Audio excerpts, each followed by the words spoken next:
Is on the part of the academics, ma'am. Kasi ma'am, kahit gaano kahirap yung training, ma'am, kung sa tingin kong hindi pa ako prepared para sa aking mga lessons, kung kailangan hindi matulog, ma'am, hindi talaga ako matutulog.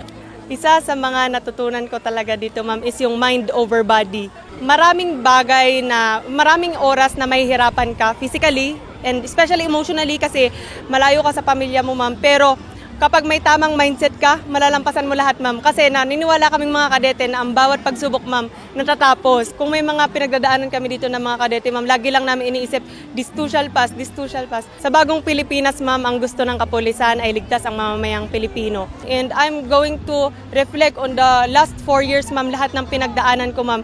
And I'm going to instill in my mind na hindi biro ang pinagdaanan ko. At hindi rin ako makakarating dito kundi dahil sa taong bayan, ma'am, dahil pinag-aral nila kami, ma'am. Pinag-aral nila ako. Kung kaya kailangan kong ihanda ang sarili ko